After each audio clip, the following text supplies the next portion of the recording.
할렐루야. 우리 좌우에 계신 분들에게 믿음으로 당신의 하나님은 살아계신 하나님이십니다. 인사해 주시기 바랍니다. 아멘. 아멘. 저와 여러분이 믿는 하나님, 지금 이 자리에 우리와 함께 계신 하나님은 살아계신 하나님이신 줄로 믿습니다. 아멘. 아멘.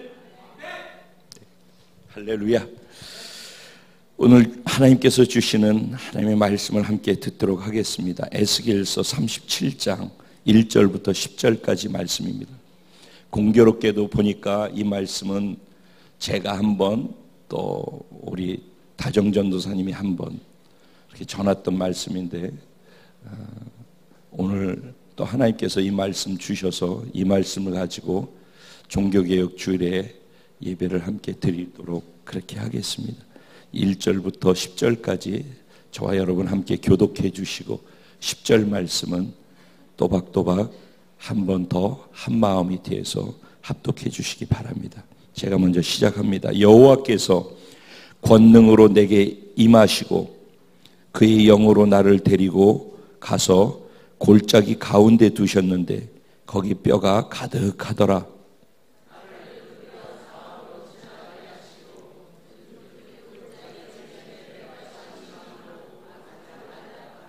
그가 내게 이르시되 인자야 이 뼈들이 능히 살 수 있겠느냐 하시기로 내가 대답하되 주 여호와여 주께서 아시나이다.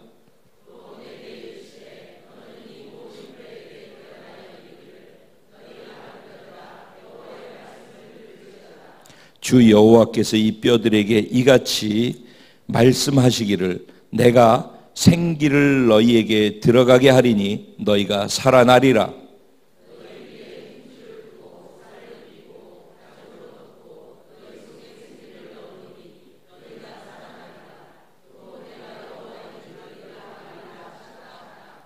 이에 내가 명령을 따라 대언하니 대언할 때 소리가 나고 움직이며 이 뼈 저 뼈가 들어맞아 뼈들이 서로 연결되더라.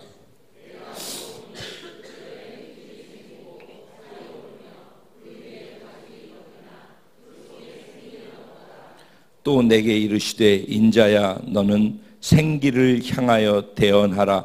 생기에게 대언하여 이르기를 주 여호와께서 이같이 말씀하시기를 생기야 사방에서부터 와서 이 죽음을 당한 자에게 불어서 살아나게 하라 하셨다 하라. 다 같이.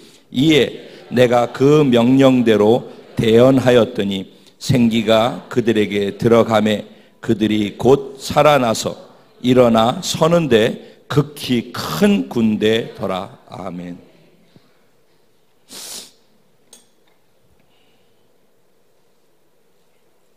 오늘 이 본문 말씀 가지고 나부터 개혁하는 제2의 종교개혁자 바로 당신입니다.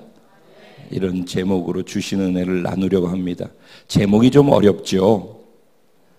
그래서 제가 말씀을 통해서 이 제목을 풀어드리려고 합니다.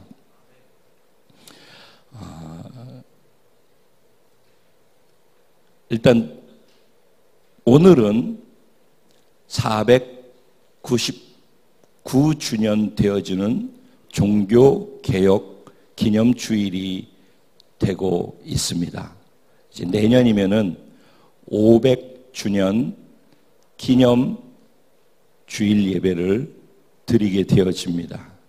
사실 10년 전부터 우리나라 교계에서는 초교파적으로 각 교단들이 모여서 500주년 종교개혁 기념주일 예배를 그리고 500주년 되어지는 내년을 어떻게 맞아야 할 것인지를 계속해서 수없이 모였고 그리고 상의를 했고 회의를 했고 그리고 벌써 모인 게 91차 모임까지 가졌다고 하니까는 10년 동안에 꽤 오랫동안 계속해서 모임을 가졌던 거죠. 그러면서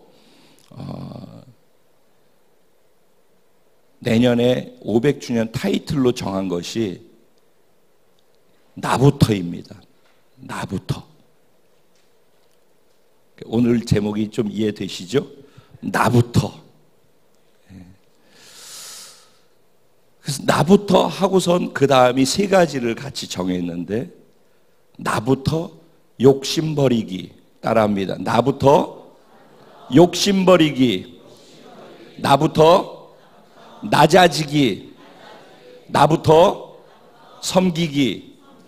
이 세 가지가 내년 500주년 종교개혁주일을 준비하면서 내년에 캠페인으로 교계가 벌일 캠페인의 주제입니다.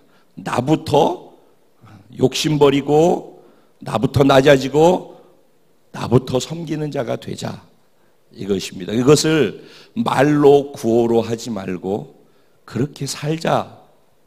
그 사는 삶의 행동을 통해서 종교개혁 500주년 되어진 지금 개혁이 개혁의 구호가 아니라 실제가 되도록 하자라는 아주 좋은 동기입니다. 그런데 그런 것만 있지 않습니다. 그것을 앞에 주제로 세웠는데 그 뒤에서는 수많은 또 다른 일들이 진행되고 있습니다. 종교개혁 그 현장을 둘러보는 여행 패키지를 개발해서 여행 상품들이 막 우후죽순처럼 생겨나고 있습니다. 그런가 하면은 종교개혁 기념 주화를 은화와 금화로 만들어서 늘 그것을 보면서 종교개혁의 의미를 묵상하자, 이런 얘기입니다. 의도는 뭐 정말 그렇게 되면은 좋을 수 있어요. 근데 그거보다는 그게 이제 상품화 되어지고 돈을 벌기 위한 수단으로서 또 쓰여지는, 그래서 언제나 본질과 비본질은 동시에 같이 움직이게 되어 있습니다. 그래서 비본질이 커지면 커질수록 본질을 세우려고 하는 운동이 일어날 때 그것을 개혁이라고 이야기를 하는 것입니다. 그러니까 개혁은 없던 것을 새로 만드는 것이 아니라 개혁은 원래 있던 좋은 것으로 돌아가자, 즉 본질을 회복하자라는 것이 개혁의 의미입니다. 개혁을 영어로 reform 한다라고 얘기합니다. 종교 개혁할 때 reformation이라고 얘기합니다. 그러면 그걸 하면은 re잖아요. form 원래의 폼을 다시 회복한다는 의미입니다. 그게 개혁의 의미이죠. 리폼 얘기하니까 저만 영어 하는 거 아니죠? 제가 왜 이렇게 말씀드리냐, 깨어 일어나시라고 한번 웃으시면서.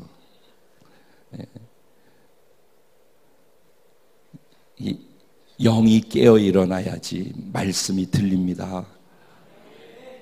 어제 말씀드렸지만은 영이 죽어서 구원을 받지 못해서 영적인 얘기를 못 알아듣든지, 아니면 구원은 받아서 영은 살아있는데 영이 잠들어 있으면은 영적인 얘기를 이해를 못합니다. 그러니까 재미가 없고 지루하고 그 얘기가 그 얘기 같고, 그런 이유는 딱 하나뿐이 없어요. 살아나시기 바라고 깨어나시길 주님의 이름으로 축원합니다. 자, 오늘 본문을 설명을 해야지 다시 이해가 되리라고 생각을 해서, 오늘 본문은 이런 내용입니다. 이스라엘이 예전에 우리 성경 공부했지, 교회학교. 이렇게 가면은 오래 걸려서 안 되는데, 교회학교 성경 공부했었지. 이스라엘의 첫 번째 왕이 누구였지? 첫 번째 왕. 박수! 이스라엘의 첫 번째 왕은 사울 왕이, 두 번째 왕은 누구였죠? 다윗. 네. 그러면은 세 번째 왕은 예언이 솔로몬. 예, 우리 교회학교에 이렇습니다. 네. 네. 첫 번째 사울 왕, 두 번째 다윗 왕. 그래서 통일 왕국 시대가 다윗 왕 때 이루어졌죠. 그래서 통일이 되어져서 아들에게 통일 왕국을 물려줘요. 그 아들이 솔로몬 왕이에요. 그런데 솔로몬 왕이 정말 지혜롭고 잘 통치했는데 다만 우상을 섬기게 되었어요. 우상을 섬기려고 섬겼던 것이 아니라 많은 정치적인 것으로 이렇게 그 뭐라고 그래요? 같이 다른 나라하고 협약을 맺어서 동맹을 맺는다고 하나요? 아니면 그 결혼식을 해가지고 동맹하는 거 있잖아요. 왜 그 뭐라고 그러지? 갑자기 생각이 정략 결혼, 정략 결혼 이런 식으로 각 여러 나라에 결혼을 많이 했어요. 그래서 처첩이 어마어마하게 많았어요. 그런데 그 처첩이 들어오면서 그 나라의 우상도 같이 들어왔어요. 그런 바람에 솔로몬이 아버지 다윗의 신앙생활을 한 거를 다 물려받아서 신앙이 너무 좋았었는데 우상이 들어오면서부터 흔들리기 시작했어요. 나라가 결국은 솔로몬 왕 때까지는 하나님께서 다윗 왕을 봐서 솔로몬을 지켜주었어요.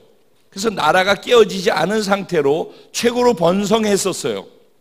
이게 성경 얘기가 아니라 이스라엘의 실제 역사입니다. 네, 그랬는데 솔로몬이 죽고 난 다음에 그 아들 르호보암이 왕이 되었을 때 나라가 두 쪽이 났어요. 북왕국은 여로보암이라고 하는 왕이 북왕국의 왕이 되어지고 남왕국은 솔로몬의 아들이 르호보암이 왕이 됐어요. 그래서 남왕국 유다와 북왕국 이스라엘이라고 하는 두 나라, 우리나라처럼 지금 남쪽과 북쪽으로 나뉘어지게 되어집니다. 그런데 이렇게 가다가 두 나라가 다 결국은 멸망하게 되어서 지구상에서 사라지게 되어집니다. 그런데 그렇게 되는 과정 속에 하나님께서 계속해서 선지자들을 통하여서 너희들 계속해서 그렇게 우상 숭배하면은 너희가 결국은 망해. 우상 숭배하지 마. 하나님만 섬겨. 너희는 하나님을 섬겨야지만 복을 받는 백성이야. 라고 계속해서 말씀을 하시는 것입니다. 그런데 이들이 하나님의 말씀을 귀담아 듣지 않았어요. 그리고 하나님을 의지하지 아니하고 그 옆에 나라를 의지해서 나라와 동맹을 맺고 그리고 다른 나라와 또 싸우고 이러다가 결국은 나라가 망하게 되었는데 북왕국 이스라엘이 먼저 주전 722년에 나라가 망합니다. 그리고 난 다음에 세월이 가서 남왕국 유다에는 북왕국 이스라엘이 어떻게 망했는지를 정확하게 봤단 말이에요. 그 사람들은 다 알고 있는 거예요, 내용을. 그런데 남왕국 유다에서도 사람들이 계속 하나님보다 우상을 섬기니까 유다의 선지자들이 계속 나와서 그들에게 예언을 했었어요. 우리가 잘 알고 있는 예레미야 선지자도 남유다에서 계속해서 예언을 했던 거예요. 하나님께서 200년 동안 계속해서 회개하라고 촉구했는데 너희가 하나님의 말씀을 귀담아 듣지 않았지 않냐. 그래서 저렇게 되어졌는데 너희도 또 말을 듣지 않는구나라고 외쳤어요. 그 외침을 들으면서 자랐던 사람 중에 에스겔이라고 하는 사람이 있는 거예요. 그런데 에스겔이 자라나서 가고 있는 과정 속에서 남유다가 바벨론의 침략을 받습니다. 그래서 결국은 바벨론에게 져가지고 포로로 잡혀가게 되어져요. 한 10,000명 정도가 바벨론으로 포로로 끌려가게 되어졌어요. 그 10,000명 가운데 에스겔도 포함되어집니다. 에스겔은 그래서 바벨론의 포로로 잡혀간 거예요. 그래서 지금 오늘날로는 텔아비브라고 하는 그곳에 그발강가라고 하는 곳에 포로 수용소가 아마 있었던 것 같아요. 그래서 거기에 묵고 있었던 거예요. 그러고 난 다음에 포로로 잡혀가고 난 다음에 11년이 지나고 나서 결국은 586년 주전 586년에 남왕국 유다도 멸망하게 되어집니다. 그래서 지구상에 이스라엘이라고 생각하는 나라는 없어진 거예요. 언제까지? 최근에 이스라엘이라는 나라가 지금 팔레스타인의 새로 국가로 인정받기 전까지 그 긴 세월 동안에 이스라엘이 없었던 거예요. 이게 이스라엘 실제 역사입니다. 근데 수천 년 동안 나라가 없었는데 다시 생겨난다는 게 말이 됩니까? 말이 안 되는데 그런 일이 이루어졌죠. 이건 놀라운 일이죠. 하나님이 개입하신 거예요. 성경에 약속하여 있는 대로. 그런데 오늘 제가 드리고 싶은 말씀은 그렇게 되어진 가운데 남유다가 멸망하기 전, 그리고 에스겔이 10,000명 가운데 포로로 잡혀가서 거기에 포로 생활하고 있었던 그 사이에 있었던 일이에요. 그 사이에 에스겔이 첫 번째 에스겔서 3장에 보면은 에스겔이 하나님께서 그를 부르셔서 소명 주시는 장면이 나와요. 그때 하나님의 영광을 에스겔은 봤다라고 얘기했어요. 그 장소가 오늘 똑같은 장소예요. 그때 부름을 받으면서 하나님의 영광을 받던 동일한 그 장소에서 하나님이 다시 에스겔에게 나타나셔서 에스겔을 성령으로 사로잡으시고 그를 끌어서 환상을 열어 보여주신 게 마른 뼈들이 수많이 쌓여져 있는 그곳에 날아다니듯이 이렇게 보면서 마른 뼈들을 보게 하셨다는 거예요. 그러면서 질문을 하는 거예요. 하나님이 네 생각에는 이 마른 뼈들이 살아날 수 있다고 생각하느냐? 답을 하기가 어려운 거예요. 왜냐하면은 에스겔보다 앞서 있었던 사람이 누구냐면은 엘리야와 엘리사예요. 엘리야도 엘리사도 다 죽은 사람을 살렸던 기적을 행했던 사람이라는 거 아시죠? 그리고 그 내용을 에스겔이 다 듣고 알고 있었단 말이에요. 그러니까 하나님은 죽은 자를 살리시는 하나님이라는 사실을 믿었어요. 그는. 그런데 그 사람들은 다 막 죽어가지고서 있는 사람을 살린 거야. 그러니까 죽었어도 막 죽어 있는 사람을 살린 거지, 완전히 오래돼가지고 뼈만 남아서 이 뼈가 저 뼈가 어느 주인인지도 모르게 다 섞여서 수천만이 다 죽어서 섞여 있는 그 마른 뼈가 있는 것을 보면서 그 죽은 자를 살리는 하나님은 믿겠는데 이거 완전히 말라 비틀어진 이 마른 뼈를 살리는 하나님 믿을 수 있겠는가에 대해서 고민이 되는 거예요. 그러니까 할 수 있습니다 라는 얘기를 못 하는 거예요. 그런데 또 하나님은 그래도 하실 수 있을 것 같은데, 그러니까 당신이 아십니다 이렇게 얘기를 했단 말입니다. 근데 신약에 보면 이거 똑같은 얘기가 있어요. 마리아와 마르다가 나사로 자기 오빠가 죽으려고 하니까 그 병 들어가지고 우리 오빠가 죽으려고 합니다, 빨리 와서 우리 오빠를 치료해 주세요. 그들은 예수님이 죽어가는 병자를 고치실 수 있는 분이라는 건 믿었어요. 죽으면 못 살린다라는 생각을 했어요.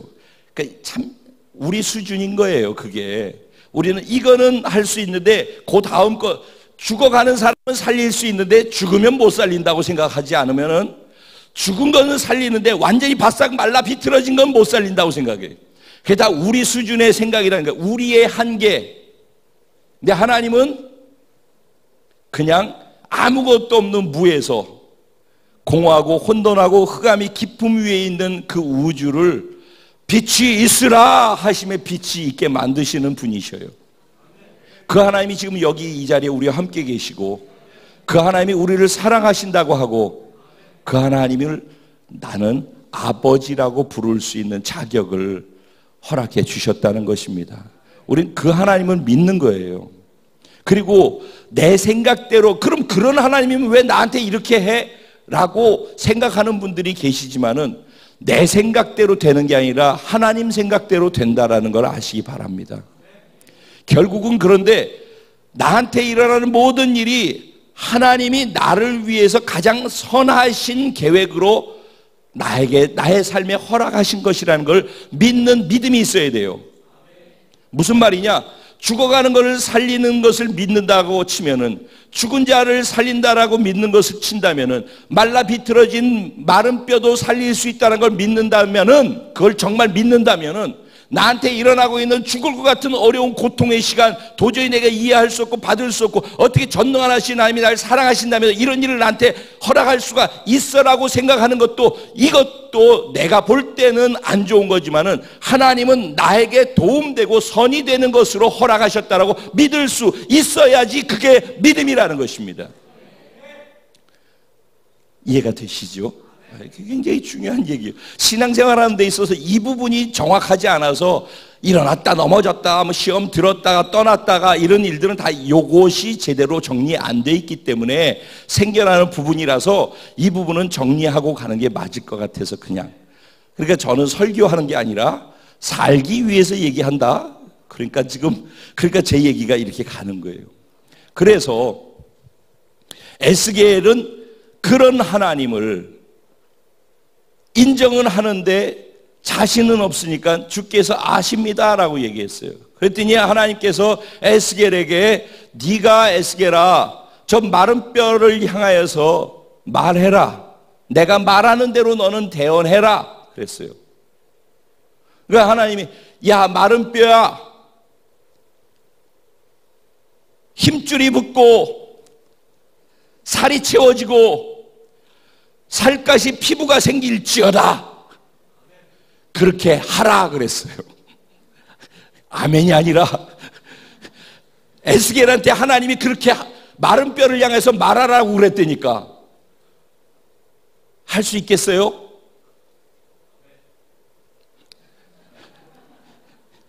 아무 생각 없이는 할 수 있겠지. 근데 그가 그렇게 된다라고 믿고서 하는 것은 또 다른 얘기. 요게 뭐냐면은 우리가 지금 4주 동안에 교회는 이런 것입니다. 그러니까 여러분이 삶의 자리에서 이렇게 사십시오. 그리고 영혼들을 만나면은 그 영혼에게 그냥 자연스럽게 내가 경험한 예수를 나누십시오 그러잖아요. 잘 안 되잖아요. 전해야 되는데 안 되잖아요. 왜 안 되는지 아세요?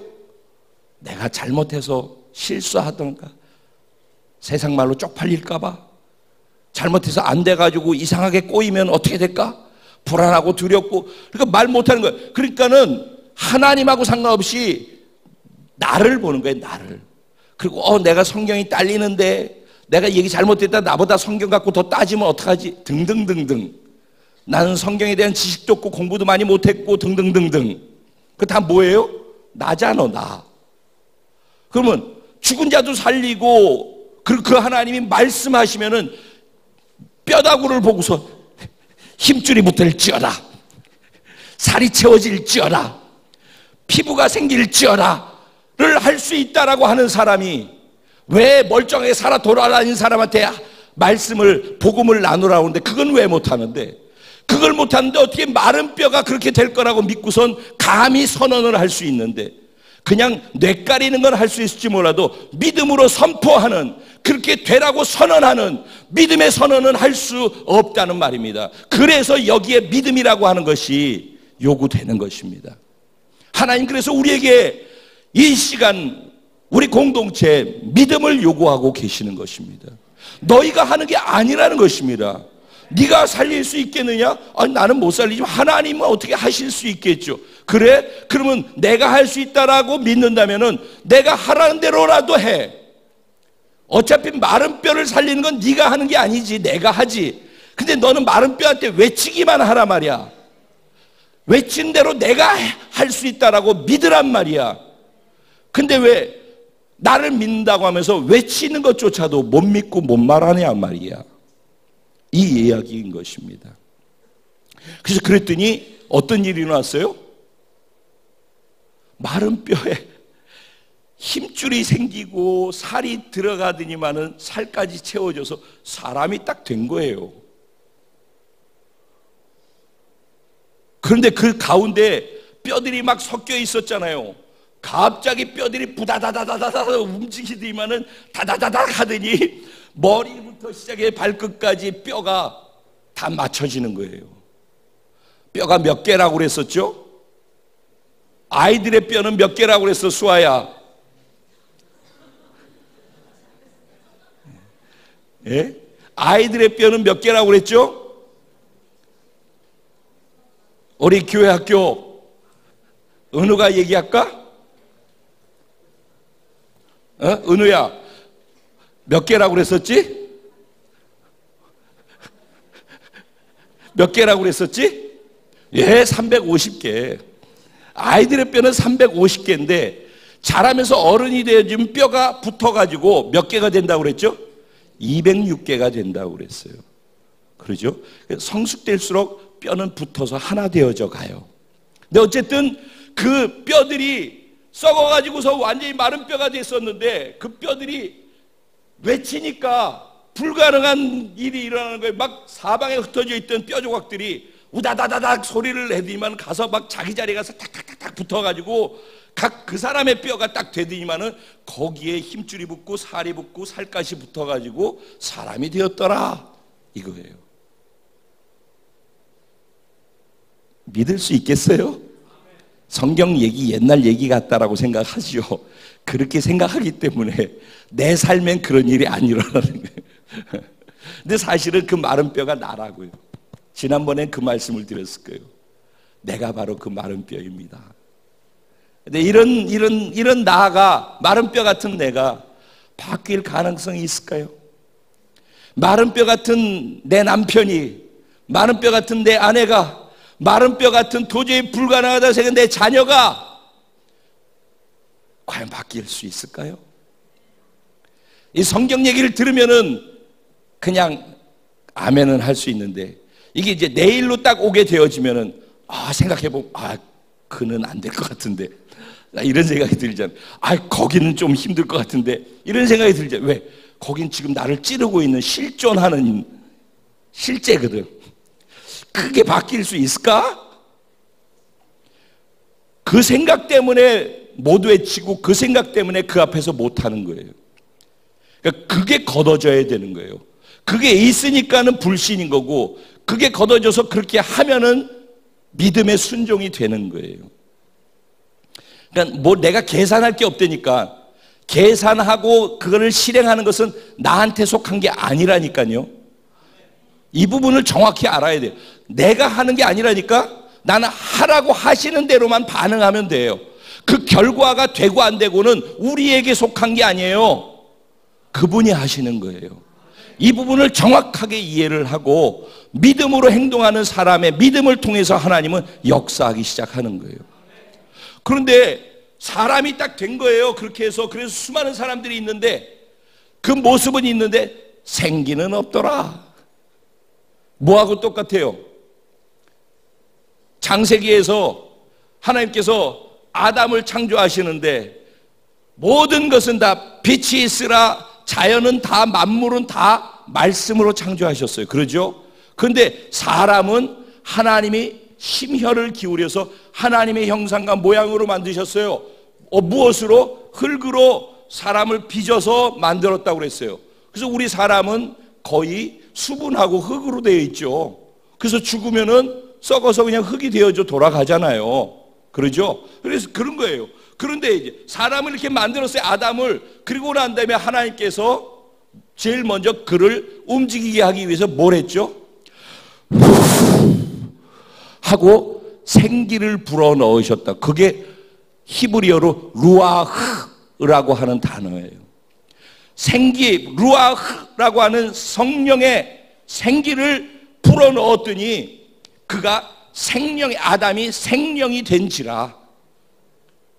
똑같은 거예요. 아담을 만들 때 다 빚어놓고 난 다음에 후 하고 생기를 불었더니 생명이 된 것처럼 에스겔이 하나님 말씀대로 대언했더니 순종했더니 그대로 사람이 되어진 거예요. 근데 생명의 사람이 되지 않은 거예요. 그랬더니 하나님이 이제는 말씀을 마른 뼈한테 대언하라고 그랬잖아요. 그리고 난 다음에 두 번째 하나님께서 뭐라고 그래요? 생기에게 대언하라고 그래요. 즉 성령님께 말씀하라는 거예요. 성령님, 이 마른 뼈들로 있었던 이 사람들에게 들어가 생명이 되게끔 생기가 되어 주십시오 라고 생기에게 대언했더니만 생기가 즉시로 그 마른 뼈가 사람이 된 그들에게 들어간 거예요. 오늘 우리 읽은 내용이 그 내용이란 말이에요. 그냥 오늘 본문 내용 설명해 주고 있는 거예요. 그 들어가면서 뭐가 됐어요? 사람이 움직이면서 진짜 사람이 됐는데 그게 사람이 됐다라고 표현하지 않고 뭐라고 얘기를 하고 있어요? 큰 군대더라. 여기서 군대라는 단어가 민수기서에 보면은 이스라엘을 군대로 표현하고 있는 단어가 많이 나오는데 그 군대라는 단어를 히브리어로 두 가지로 썼어요. 근데 많이 쓰여진 군대라는 단어는 짜바라고 하는 히브리어를 썼어요. 그러니까 민수기에 나오는 군대라는 단어는 짜바라는 단어로 썼어요. 그 짜바의 뜻은 징병을 위해서 동원해서 사람을 모으는 거예요. 예? 이해가 되셔요? 그냥 우리 군대 징병해가지고 모으는 그렇게 생겨난 군대를 얘기하는 거예요. 그런데 야일이라고 하는 단어를 썼어요. 그건 딱 한 번 나와요. 근데 이 단어는 뭐냐면은 하나님의 군대, 군사력, 살아 움직이는 하나님의 군대, 하나님의 영에 의해서 움직이고 있는 하나님이 함께하는 군대, 그래서 이기는 군대, 이길 수밖에 없는 군대, 정복하는 군대라는 의미를 부여할 때 야하일이라고 하는 것을 쓴단 말이에요. 근데 그 단어를 언제 사용했냐면 이스라엘 백성들이 적군들하고 싸워서 골리앗이 나왔을 때 어떻게 했어요? 그들은 모인 군대였었죠. 군대였었는데 골리앗 장군이 나오니까 어떻게 했어요? 그때 다 숲속이나 바위 뒤에 숨었죠. 그리고 도망간 사람들이 있고 그랬단 말이에요. 그것을 짜바 군대라고 하는 거예요. 그런 걸 짜바 군대라고 해요. 근데 여기에서 큰 군대더라 할 때 그 군대는 뭐냐면은 다윗이 혼자서 갑옷도 입지 아니하고 달려나가면서 골리앗을 향하여서 너는 칼과 단창으로 나오지만 만군의 야훼의 이름으로 너에게 나아가노라 할 때 그 만군의 여호와와 함께하는 움직이는 다윗을 군대라고 얘기하는 거예요. 하나님이 함께해서 골리앗이든 블레셋이든 한 사람이지만은 하나님이 함께하는 군대 같은 한 사람, 그 한 사람을 통하여서 세상을 정복하는 거예요. 여기 쓰여지는 군대는 그 한 사람들이 그런 군대처럼 모여져 있는 군대, 그래서 큰 군대라고 얘기를 하는 거예요. 말이 안 되는 얘기죠. 처음에는 완전 마른 뼈였고 자기 뼈도 어디 갔는지 모를 정도로 흩어져 있는 수많은 시체들의 뼈다귀들밖에 없었는데 그들이 이런 군대로 이길 수밖에 없는 이기는 군대로 바뀌어졌다라는 거예요. 이게 오늘 본문의 내용이에요. 지난번에는 이거 가지고선 우리에다 초점을 두고 갔어요. 참 오늘은 이제 빨리 결론을 맺어야 되겠네 보니까 오늘 본문을 이해시키기 위해서. 오늘 종교개혁이잖아요. 이 마른 뼈 같은 상황이 중세교회 시대에 있었다는 거예요. 1000년 동안. 사람들이 이 부분을 잘 이해를 못해요. 종교개혁은 천주교회에서 종교개혁을 했다. 그러니까는 기독교의 뿌리는 어디냐 그러면 천주교라고 사람들은 생각을 해요. 여러분들 가운데 그런 분들 계시죠? 그래서 저한테 질문하시는 분들도 계셔요. 이건 정리를 해드려야 될 것 같아요. 그래야지 오늘 말씀하고 연결시킬 수 있어요. 천주교회는요, 기독교의 뿌리가 아니에요. 기독교의 뿌리의 원래는 어디냐면 지난번에 말씀드렸던 사도행전 2장에 나오는 초대교회가 기독교의 원뿌리인 거예요. 하나님이 세우신 원교회의 모습, 그게 교회의 본질인 거예요. 그래서 제가 교회의 본질을 회복하자고 얘기하잖아요. 오늘날 우리가 사람들에 의해서 선입견을 갖고 이 교회가 이러니 교회 다니는 사람이 그러니 목사가 그러니 하는 이 모든 것은 교회가 아니란 말이에요. 교회는 사도행전 2장에 하나님이 온 인류를 구원하고 이 땅에 하나님 나라를 회복해서 완성하기 위한 마스터 플랜으로 마스터 키로서 이 땅에 세운 샘플이 첫 번째 교회였는데 그게 사도행전 2장에 나오는 교회, 여러분들께 소개시켜드렸던 그 교회, 건강한 그리스도의 몸으로서의 교회, 7가지 기능이 살아 움직이는 교회 말씀드렸었죠. 예배, 양육, 교제, 봉사, 전도, 구제, 선교가 살아 움직이는 교회, 바로 당신입니다. 건물의 교회 안에 있는 교회가 뭘 하는 게 아니라 여러분 한 분 한 분이 그런 교회라는 거예요.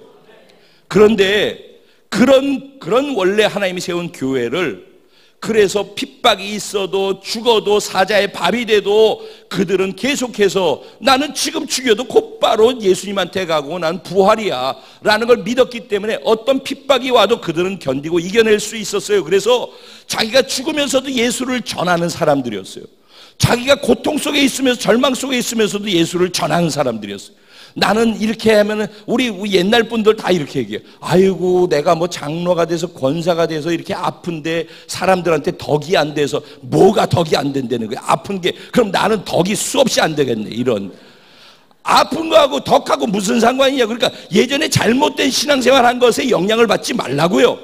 그런 건 잘못된 거예요. 그러니까 지금 에스겔도 포로로 잡혀가서 포로 가운데 있을 때 하나님의 은혜 가운데 있다가 이런 일들이 일어나는 거잖아요. 우리의 삶에 고통과 눈물과 아픔이 있어도 그것과 상관없다니까. 하나님의 자녀로 사는 것은 또 다른 얘기란 말이죠. 그래서 뭔 얘기하다 이 얘기로 왔나. 천주교. 천주교가 그래서 처음에는 초대교회로 그렇게 시작했었는데 나중에 그 핍박 속에서도 계속해서 교회가 확장됐잖아요. 그러면서 안디옥 교회가 생겨났어요. 예루살렘 교회가 건강했는데 한 가지 빠졌었다고 그랬죠. 선교가 빠졌기 때문에 하나님께서 선교하라고 성령 부어가지고 교회 세워놨더니만은 선교는 안 하고 자기들끼리만 좋은 교회를 만들어놨기 때문에 흩어서 선교하는 교회 안디옥 교회를 세웠어요. 그래서 안디옥 교회가 마지막에 6가지 기둥에 7가지 선교 기둥까지 세우니까 그때 비로소 세상 사람들이, 교회 사람들이 아니라 세상 사람들이 그들을 향해서 뭐라고 불렀어요? 별명으로 그리스도인이라는 별명을 붙이기 시작한 거예요. 그리스도인의 뜻이 뭐예요? 그리스도께 속한 자, 그리스도의 것이라는 뜻이란 말이에요. 그래서 세상 사람들이, 믿지 않는 사람들이 저것들은 그리스도의 것이야, 그리스도에 속한 것들이야 라는 별명을 지어줘서 그리스도인, 크리스찬이라는 뜻이 됐고, 그래서 크리스찬들이 모여서 움직이는 모든 것을 크리스찬이티라고 하는 기독교라는 단어를 쓰는 거예요. 이해가 되시죠? 이게 오리지널 원래 기독교란 말이에요, 이게. 그런데 그렇게 되어졌던 기독교가 처음 시작할 때 베드로와 요한이 성전에 들어가면서 성전 미문에 있는 안진뱅이를 향해서 뭐라고 그랬어요? 은과 금은 내게 없거니와 내게 있는 것으로 내게 주노니. 뭐가 있었어요? 곧 나사렛 예수 그리스도의 이름으로 일어나 걸으라. 은, 금은 우리에게 없을지 몰라도 내게 예수 그리스도와 그리스도의 생명의 이름이 있단 말이죠. 그것으로 초대교회는 초대교회가 되어졌었단 말이죠.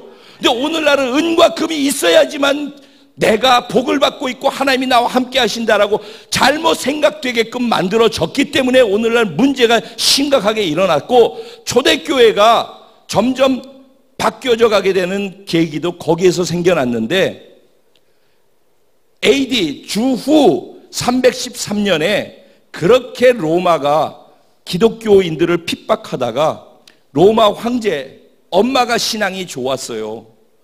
그러니까는 그 콘스탄티노플 그 황제가 있었는데 그 황제의 어머님이 독실한 신앙인이었어요.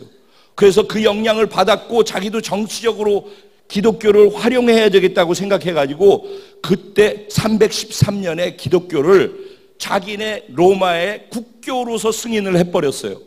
그때부터 오히려 선교가 더 강력하게 일어나야지 되는 게 상식이잖아요. 근데 그때부터 교회가 타락하기 시작했어요. 정치하고 결탁하기 시작하고 높은 자리에 가고 세상의 왕들이 교황한테 무릎을 꿇고 그 은과 금이 없었다라는 얘기는 어디로 가고 교황청으로 계속해서 물건들, 금과 은, 보화들이 다 교황청으로 들어가기 시작했어요. 그러면서 세상에 부가 들어오고 명예가 들어오고 권력이 들어오니까 타락하기 시작했어요. 그러면서 원래 있었던 초대의 기독교의 모습, 본질들이 사라지고 형식화되어지고 전통화되어지고 이렇게 바뀌기 시작해요. 그래서 결국은 그렇게 시작된 가운데 그래도 본질을 지켜보겠다고 수도원 운동이 일어나고 수도사들이 그래도 명목을 이어가 보겠다라고 영성운동을 하고 그렇게 명목이 사막에서 진행되어졌던 거예요.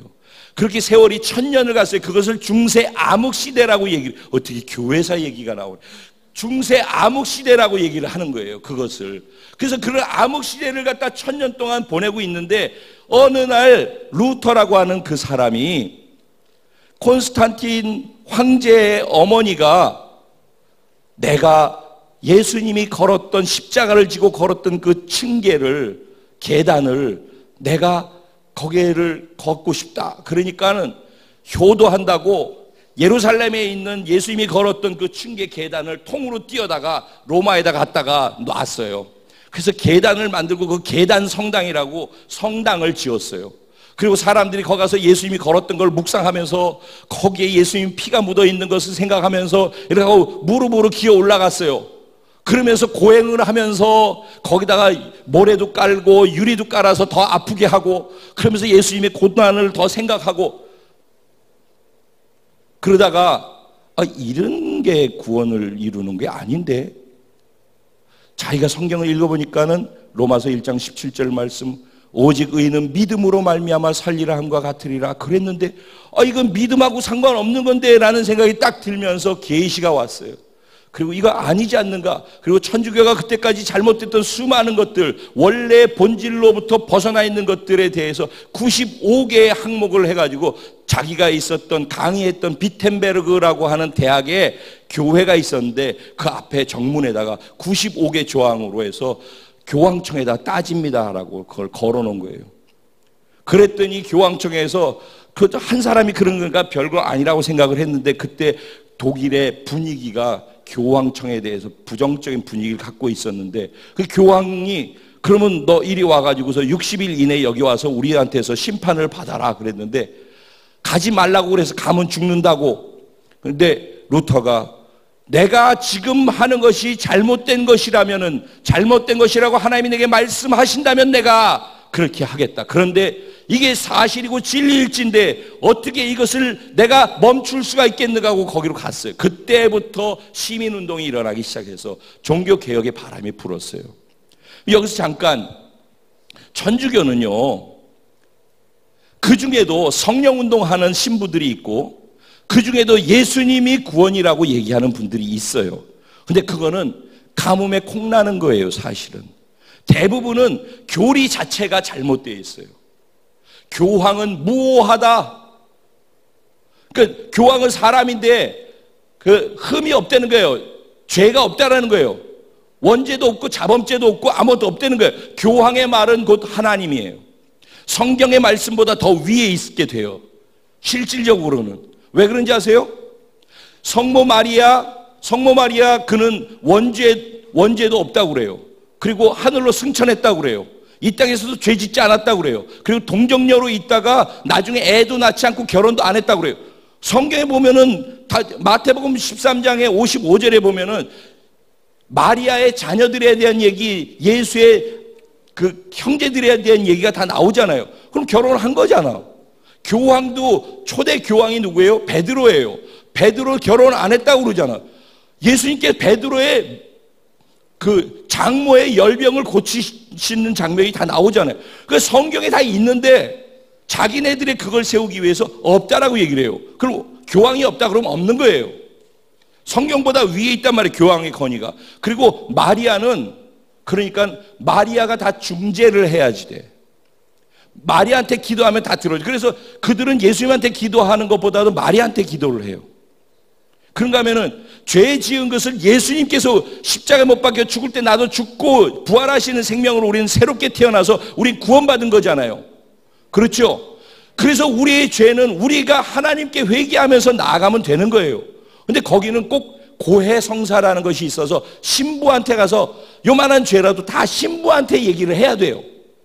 신부가 죄를 사하는 중간 역할을 하는 존재가 됐단 말이에요. 그러니까 거기는 다 중간 단계가 있는 거예요. 성모 마리아가 중간 단계. 그런데 교회의 어머니이고 하나님의 어머니라고 그래요.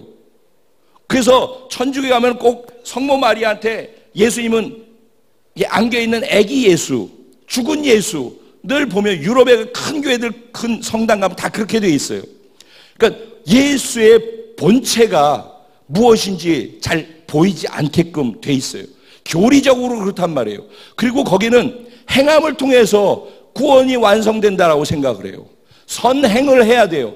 성자들은 행함으로 완성되어져서 선행으로서 구원받아서 천국 가는 그게 해서 예를 들어서 100원이 있어야지 천국 가는데 선행이 500원어치나 했어.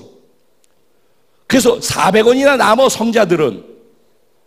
그래서 면죄부를 사면은 거기에서 디스카운트 해준 그 돈 갖고서 여기다가 해서 연옥에 있는 중간, 그것도 연옥은 성경에도 없는 얘기예요. 그거는 외경이라고 하는데 나와 있는 내용이에요. 그러니까 중간 사람들이 여기서 선행을 해야지만은 천국으로 가는데 500을 해야지 천국으로 가는데 100밖에 못한 사람은 연옥으로 일단 간다는 거예요. 지옥은 안 가. 그 사람들은, 천주교인들은 지옥은 안 가. 연옥은 가. 그래서 거기에서 내공을 쌓듯이 선행을 쌓아서 있다가 고통하다가 천국으로 간다고 생각. 그런 걸 연옥설이라고. 이런 게 성경에 없는 얘기들을 다 집어넣어 놨어요. 그러니까는 성경의 본질, 구원의 본질, 이 모든 것들을 다 희석시켜 놨어요. 그러면서 이들이 성경을 보게 되면 다 알게 되니까 성경을 번역을 안 하는 거예요. 다 그 당시는 라틴어로 돼 있었어요. 그러니까 라틴어가 얼마나 어려워요. 저도 하나도 몰라. 라틴어를 공부한 사람들만 아는 거예요. 라틴어 공부한 사람들만 성경을 보고 성경을 이해를 잘 못하면 그것도 안 돼. 공부하고 이해하고 제대로 한 사람들만 성경에 대한 이해를 할 수 있잖아요. 그러니까 일반 성도들이 뭘 아냐고 위에서 얘기해 주면 그대로 다 듣고 그건 줄 알지. 그러니까 완전히 문외한들을 만들어 놓은 거예요.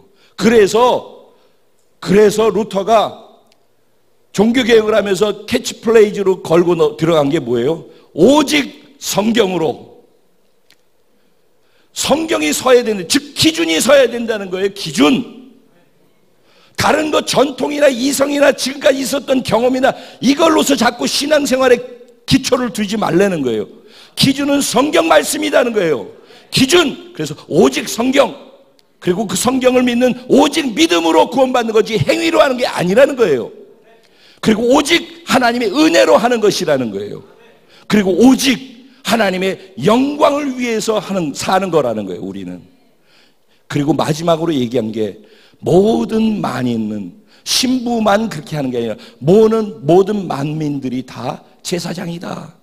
너희들이 다 신부고 너희가 다 교회고 너희가 목사고 너희가 다 리더다. 그 얘기를 하는 거예요. 그렇게 해서 그걸 캐치프레이즈로 걸고서 종교개혁을 했어요. 근데 종교개혁은 3가지가 동시에 돼야 했어요. 근데 3가지 중에서 1가지밖에 못했어요. 그 1가지가 뭐냐면 교리개혁을 했어요. 교리개혁. 그래서 교리가 개혁되면서 개신교가 프로테스탄트, 기존에 대항, 프로테스탄트라는 게 저항한다, 대항한다는 뜻이에요. 프로테스탄트라고 하는 개신교가 생겨난 거예요. 그래서 우리는 개신교에 속했다라고 얘기를 하는 거예요. 이건 교리에 관한 부분이죠. 근데 그 당시에 그것과 함께 바뀌어야 할 개혁의 대상이 뭐였냐면 예배가 바뀌었어야 되는 거예요. 예배가 바뀌어야 되고 사역이 바뀌었어야 돼요. 신부 하나가 하는 사역이 아니라 만인이 다 제사장, 만인이 다 신부고 만인이 다 교회라는 거예요. 모두가 다 리더가 돼서 그렇게 살아야 된다는 거예요. 그게 종교개혁하는데 교리로 세워놓은 거예요. 근데 교리만 세웠지 사역의 부분에 있어서 그걸 안 했던 거예요. 그래서 지난번에 제가 교회에 대해서 나눌 때 에베소서 4장의 11절부터 16절까지 말씀 중에서 11절, 12절 시작할 때 뭐라고 그랬어요? 하나님께서 어떤 사람은 사도로, 선지자로, 복음 전하는 자로, 목사와 교사로 세웠는데 그렇게 세운 이유가 뭐라고요? 그들을 통해서 성도를 온전케 해서 성도들이 봉사의 일을 하게 하고 그래서 그리스도의 몸을 건강하게 세우기 위해서라고. 그래서 아는 것과 믿는 것에 하나가 돼서 그리스도의 장성한 분량에 이르기까지 자라가는 교회가 되라고.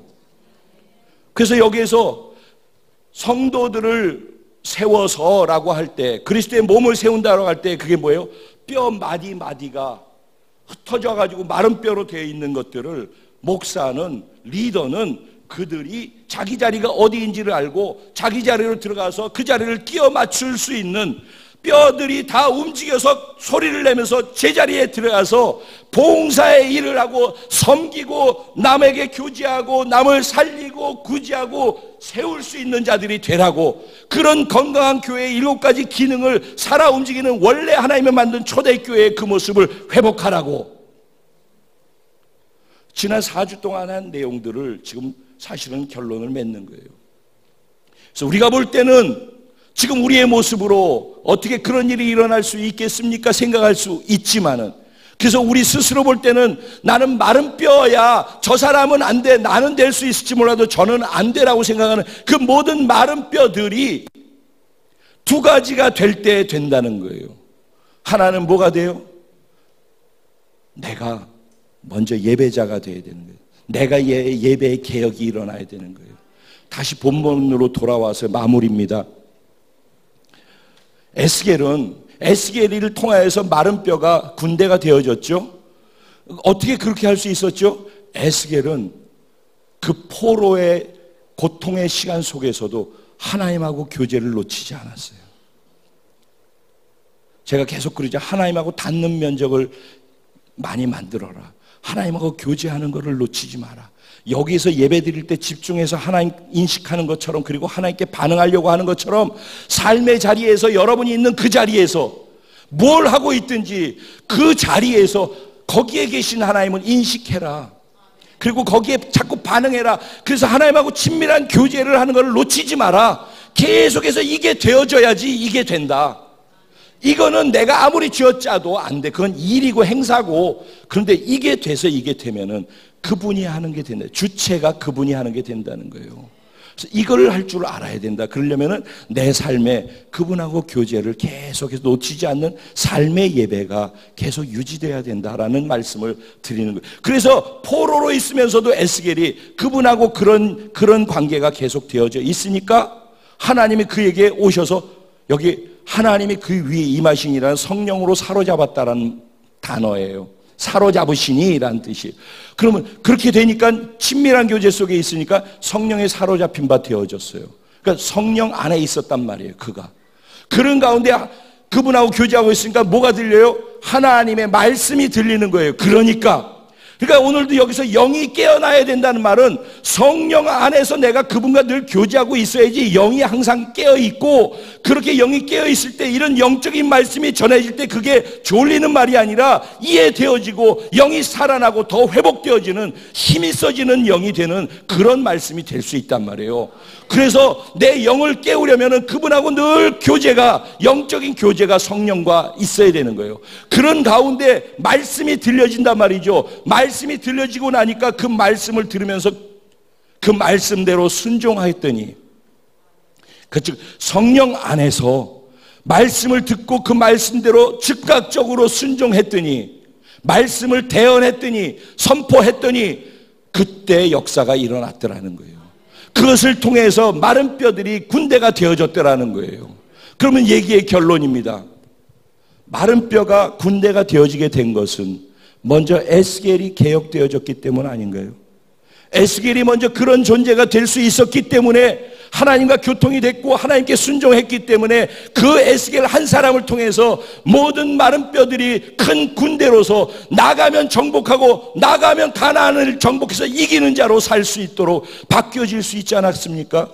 그 종교개혁은 루터를 통해서 이루어서 499년 동안 오면서 지금 오늘날 교회, 기독교는 개독교가 되어졌고 교회는 사람들의 손가락질을 하는 그런 대상이 되어졌어요.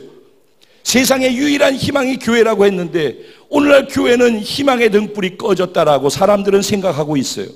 오히려 교회에서 2천만 명, 우리 전체 그리스도인이 1200만 명 가까이 된다고 했었던 때가 엊그제 같았는데 지금 850만 명에서 이제 조금 지나면 숫자가 점점 줄어갈 것이라고 봐요. 여러분, 초등학생들이, 예수 믿는 사람들이 전국에 3%도 안 된대요. 유명 교단의 교회 50%가 교회 학교가 없대요. 그러면 여기에서 교회 자꾸 건물을 크게 짓고 그래서 크게 지어가지고 관리비 엄청나게 많이 나오는데, 그런데 여기 있는 사람들끼리는 우리 교회 커서 좋아 그러는데, 그리고 난 다음에 그 자녀들이 교회를 안 다녀. 이 교회를 다닌 사람들이 줄어들어. 교회는 자꾸 고령화되어져서 연세 드신 분들만 남어. 그게 유럽 교회였단 말이에요. 유럽 교회가 그래서 교회가 다 빠찡꼬 하는 대로 넘어가고 다 댄스 클럽, 나이트 클럽으로 교회가 다 넘어가 버렸어요. 십자가 교회 달려있던 거 다 띄어버렸어요. 유럽의 교회들은 다 그렇게 되어졌어요. 대한민국 교회도 앞으로 50년, 100년 내에 언제 그런 일이 우리에게 닥칠지 모른다라고 얘기하고 있어요. 그런 가운데 오늘 우리가 있는 것입니다. 그런 가운데 나의 예배가 변화돼야지. 내가 하나님하고 교제를 놓치지 말아야지. 하나님이 말씀하신 걸 들을 수 있어야지. 그 말씀에 순종하고 즉각적으로 반응할 수 있어야지. 내 마른 뼈가 군대처럼 바뀌어진 것처럼 나를 만나는 사람들이 마른 뼈에서 군대로 바뀌어지는, 그래서 우리 모두가 그렇게 할 때 큰 군대가 되어져서 반드시 이길 수밖에 없는 전투에 능한, 전쟁에 능한 하나님과 함께하는 용사들이 제2의 종교개혁자들로 탄생하게 된다라고 믿는 것입니다. 이제 우리 개개인의 결단이 남아있는 것입니다. 해도 되고 안 해도 된다고 생각하고 묻어가면 된다고, 나는 이 교회의 일원이니까 묻어서 가도 이들이 가면 나중에 우리 교회 하면 되니까라고 생각하고 묻어갈 수도 있겠지만, 함께 내가 바로 그 교회가 되어서 함께 갈 수 있기를 간절히 소원하는 것입니다. 그리고 저는 그렇게 될 거라고 믿고 있습니다.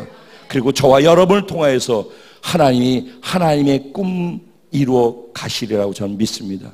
그래서 일본의 내년의 플랜도, 얘들아 힘들지, 너희를 보면은 아무것도 없는 것 같아 보이지, 하지만은 일본에서 지금 일어나는 그 일이 너희가 하는 게 아니라 내가 너희와 함께해서 일어난다라고 너희가 믿을 수 있도록 내가 기적이 아니라 표적으로서 너희한테 보여주는 거니까 이 표적을 보고선 믿음으로 움직여주지 않겠니?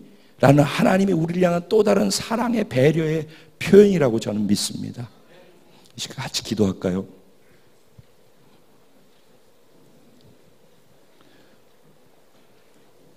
하나님, 제 안에 종교개혁이 먼저 일어나게 해주십시오. 제가 예배부터 개혁하게 해주십시오. 진정한 예배자가 되게 해주십시오. 그리고 교회가 사역하는 것이 아니라 내가 사역하는 교회인 것을 알게 해주시고, 내가 만인 제사장의 한 제사장으로서 제사장의 사역, 교회의 사역, 건강한 교회로서 7가지 기능을 온전히 삶의 자리에서 감당하며 살아갈 수 있도록 은혜를 베풀어 주십시오. 하나님, 성령과 말씀으로만 하나님의 일은 이루어져 감을 들었습니다. 성령과 말씀으로만 마른 뼈가 큰 군대로 바뀌어질 수 있다는 것도 들었습니다. 하나님, 내가 먼저 그렇게 말씀과 성령으로 변화되게 하시고, 변화된 나를 통해, 나의 순종을 통해 말씀과 성령으로 영혼들을 변화시켜 군대로 바꾸는 그 일에 제일 내가 앞장서서 갈 수 있게 해주십시오. 성령의 충만함을 주십시오. 오늘 말씀을 그래서 살아날 수 있게 해주십시오. 우리 주님의 이름을 간절히 한번 부르고 통성으로 기도합니다. 기도드립니다. 주여!